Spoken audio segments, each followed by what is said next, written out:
नमस्कार।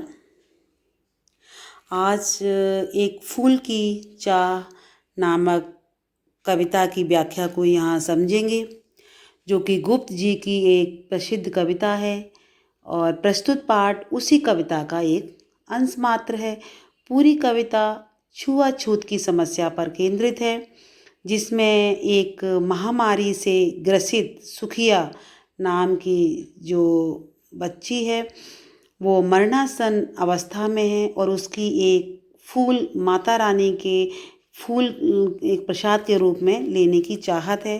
तो उसी का आज हम यहाँ सरलार्थ देखेंगे कि उद्वेलित कर अश्रु राशियाँ हृदय चिताएं धधका कर महामारी प्रचंड हो फैल रही थी इधर उधर।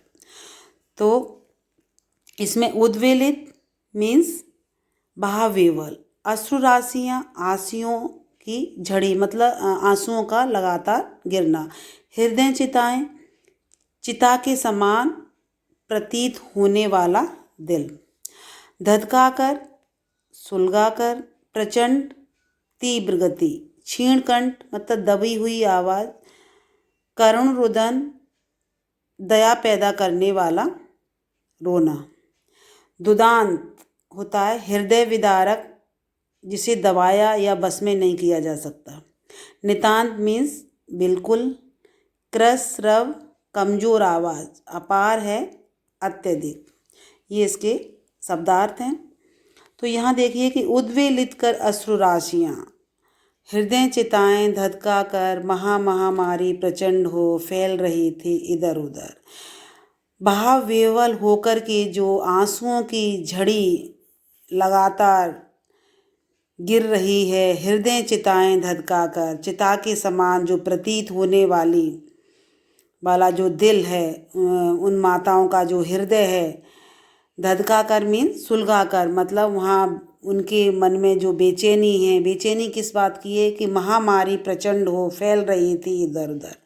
एक बड़े स्तर पर महामारी फैली हुई है और वहाँ पर उनका क्या होता है कि क्षीण कंठ मृत वत्साओं का करुण रुदन दुर्दांत नितांत भरे हुए था निज कृशरव में हाहाकार अपार अशांत। मतलब क्षीण कंठ जो उनका जो माताएं थीं, उनके जो छोटे बच्चे थे और उनके मृत्यु हो जाने पर उनका जो रोते रोते उनका जो कंठ था वो क्षीण हो गया था, वो रो भी नहीं पा रहे थे, करुण रुदन था उनका, जो रोना था वो दया पैदा करने वाला रुदन था। दुर्दांत नितांत, दुर्दांत मीन्स हृदय विदारक, हृदय विदारक जो उनका हृदय में मतलब जो एक दर्द था, एक करुणा थी और भरे हुए था निज कृशरव में हाहाकार अपार अशांत। कृशरव में जो उनकी आवाज़ थी वो एकदम रोते रोते धीमी पड़ गई थी, क्योंकि उनकी जो छोटे छोटे बच्चे थे वो महामारी से ग्रसित हो गए थे और चारों तरफ हाहाकार मचा हुआ था। अपार मीन्स असीमित, उस जो हाहाकार था वो सीमित नहीं था, चारों तरफ अशांति थी, मन शांत नहीं था। तो यहाँ इसका भावार्थ भी दिया गया है कि कवि यहाँ पर महामारी के प्रचंड प्रकोप का वर्णन करते हुए कहता है कि चारों ओर महामारी फैली हुई थी और उसके कारण पीड़ित लोगों की जो आंखों से आंसुओं की झड़ियाँ उमड़ आई थी, उनके हृदय चिताओं की भांति धधक उठे थे। सब लोग दुख के मारे बेचैन थे, दुखी थे अपने बच्चों को मरा हुआ देखकर। माताओं के कंठ से अत्यंत कमजोर स्वर में जो करुण रुदन हो रहा था, निकल रहा था। वातावरण बहुत ही हृदय विदारक था, जो मतलब एक वहाँ जो महामारी फैली हुई थी तो वहाँ से जो वहाँ का जो वातावरण था वो बहुत ही दर्दनाक था। सब ओर अत्यधिक व्याकुल कर देने वाला हाहाकार मचा हुआ था। माताएं कमज़ोर स्वर में रुदन कर रही थीं, मतलब रो रो के वो इतनी परेशान हो गई थी कि उनसे रोया भी नहीं जा रहा था, क्योंकि जो महामारी थी वो अपना प्रचंड रूप ले रही थी, बड़े स्तर पर महामारी फैली हुई थी। सेकंड है हमारा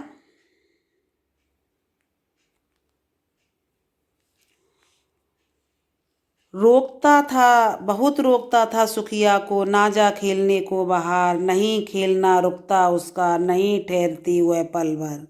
मेरा हृदय कांप उठता था, बाहर गई निहार उसे, यही मानता था कि बचा लूं किसी बात इस बार उसे।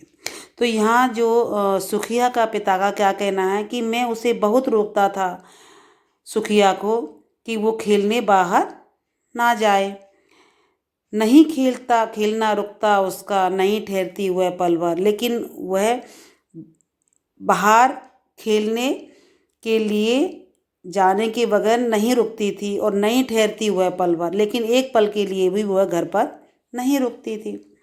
मेरा हृदय कांप उठता था, लेकिन जो मेरा हृदय था वो दुखी होकर के वो कांप उठता था जब मैं उसे बाहर गई निहार उसे, जब मैं उसे बाहर जाते हुए देखता था, निहारता था, यही मानता था कि बचा लूं किसी भांत इस बार उसे। तो उसका मन बार बार सुखिया के पिता का यही करता है कि मैं उसे किसी भी तरह इस बार बचा लूं, क्योंकि जो महामारी बड़ा प्रचंड रूप ले रही है उसमें मैं अपनी बेटी को किसी प्रकार बचा लूं, उसका यही कहना है। तो यहाँ भावार्थ दिया गया है, सुखिया का पिता कहता है कि मैं अपनी बेटी सुखिया को बाहर जाकर खेलने से मना करता था, मैं बार बार कहता था कि बेटी बाहर खेलने मत जा, परंतु बार बार मना करने के पश्चात भी उसका खेलना रुकता नहीं था। वह पल भर के लिए भी घर में नहीं रुकती थी। मैं उसकी इस चंचलता को देखकर भयभीत हो उठता था, मेरा दिल कांप उठता था। मैं मन में हमेशा यही कामना करता था कि किसी तरह अपनी बेटी सुखिया को महामारी की चपेट में आने से बचा लूं। यह एक पिता की जो दर्दनाक कहानी है कि वो किसी तरह अपनी बेटी को बचाना चाहता है और उस प्रचंड महामारी से उसे बचाना चाहता है, लेकिन वो उसे नहीं बचा पाता है। तीसरा स्टेंजा है हमारा, भीतर जो डर रहा छिपाए, हाय वही बाहर आया, एक दिवस सुखिया के तन को ताप तप्त मैंने पाया। जोर में बेहवल हो बोली वह, क्या जानूं किस डर से डर, मुझको देवी के प्रसाद का एक फूल ही दोला कर।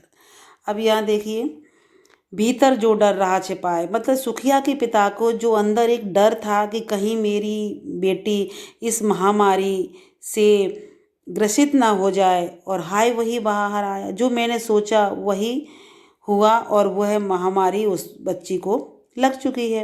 एक दिवस सुखिया के तन को ताप तप्त मैंने पाया। सुखिया के तन मीन्स शरीर को मैंने गर्म होते हुए, मतलब जलते हुए, ताप क्या होता है, बुखार, फीवर जो होता है, तो उसे बुखार चढ़ा हुआ है और वो गर्म है बुखार के कारण, तो वो ही स्थिति उसके सामने आ गई। जो डर था वो डर उसके सामने बाहर आ गया साक्षात रूप में, और ज्वर में विह्वल हो बोली वो, उसे बुखार था, फीवर था, लेकिन वह उसने बोला कि क्या जानूं किस डर से डर, मतलब उसे कोई भी आभास नहीं है कि वो इस बड़ी महामारी से ग्रसित हो गई है।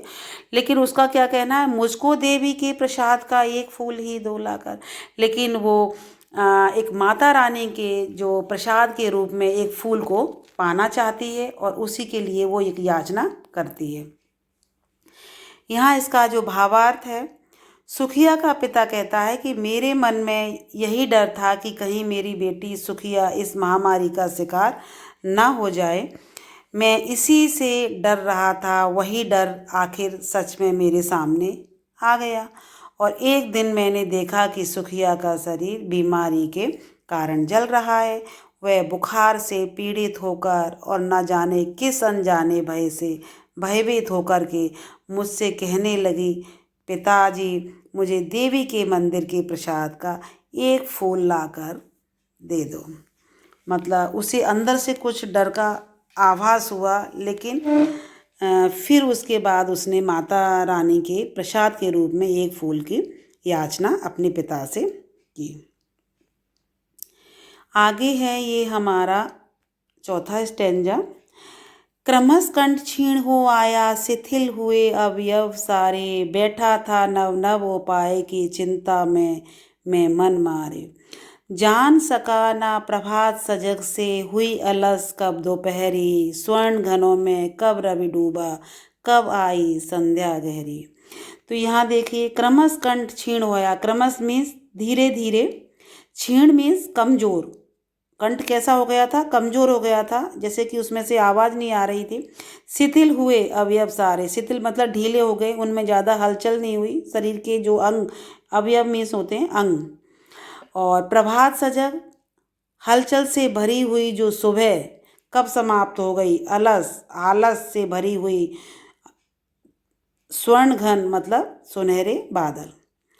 तो क्रमश क्षण क्षीण हो आया, शिथिल हुए अवयव सारे। अब सुखिया के साथ वो क्या हुआ कि उसका जो कंठ था, उसका जो गला था, वो क्षीण हो गया, कमजोर हो गया, और शिथिल हुए अवयव सारे, उसके जो शरीर के अंग थे वो शिथिल हो गए, ढीले पड़ गए, मतलब उनमें ज़्यादा हलचल नहीं थी। बैठा था नव नव उपाय की चिंता में मैं मन मारे। और सुखिया का पिता का कहना है कि मैं उसको बचाने के लिए हर प्रयास कर रहा था, और नए नव नव मतलब नए नए उपाय सोच रहा था, और चिंता में सुखिया के पिता डूबे हुए हैं। जान सखा ना प्रभात सजग से, हुई अलस कब दोपहरी। तो उनका मतलब इतना बड़ा, इतना अपार दुख है उनके सामने कि उनकी बेटी महामारी से ग्रसित हो गई है। तो उसका क्या कहना है कि जान सका ना प्रभात सजग से, मतलब जो हलचल से भरी हुई जो सुबह थी वो कब समाप्त होकर के, और आलस भरी दोपहर, दोपहर कब हो गया, आलस से भरा हुआ दोपहर कब हो गया, और कब स्वर्ण घनों में, जो सुनहरी बादलों में कब सूर्य डूब गया, मुझे पता ही नहीं चला, और कब आई संध्या गहरी, और कब शाम हो गई, इसका मुझे बिल्कुल भी आभास नहीं हुआ, क्योंकि वो अपनी बेटी सुखिया की चिंता में डूबा हुआ था, और उसके लिए नए नए उपाय सोच रहा था उसे बचाने के लिए। तो यहाँ जो इसका भावार्थ है, सुखिया का पिता सुखिया की बीमारी का वर्णन करते हुए कहता है कि धीरे धीरे महामारी का प्रभाव बढ़ने लगा, सुखिया का गला सूखने लगा, आवाज़ कमज़ोर पड़ने लगी, और शरीर के जो सभी अंग थे वो ढीले पड़ने लगे। मैं चिंता में डूबा हुआ निराश मन से उसे ठीक करने के नए नए उपाय सोचने लगा। इस चिंता में मैं इतना डूब गया कि मुझे पता ही नहीं चल सका कि कब प्रातः काल की हलचल समाप्त हुई और आलस भरी दोपहर कब आ गई, कब सूरज सुनहरे बादलों में डूब गया, और कब गहरी संध्या आ गई। ये मैं बिल्कुल भी मुझे आभास नहीं हुआ। तो आपने यहाँ 1 to 4 स्टेंजा का जो सरलार्थ यहाँ सुना, समझा, और आपको आसानी से समझ में आ गया होगा। धन्यवाद। इसके बाद जो हम 4-4 स्टेंजा आगे लेंगे, क्योंकि ये जो कविता है एक फूल की चाह, इसमें 17 स्टेंजा हैं, काफ़ी लंबी है, तो इसे हम थोड़ा थोड़ा करके 4-4 पार्ट में बांट के आगे करेंगे। पार्ट 1, पार्ट 2, पार्ट 3, पार्ट 4, 4 में डिवाइड करेंगे, और इसे आप थोड़ा थोड़ा आसानी से धीरे धीरे करेंगे, और आपको ये समझ में आ भी गया होगा। धन्यवाद।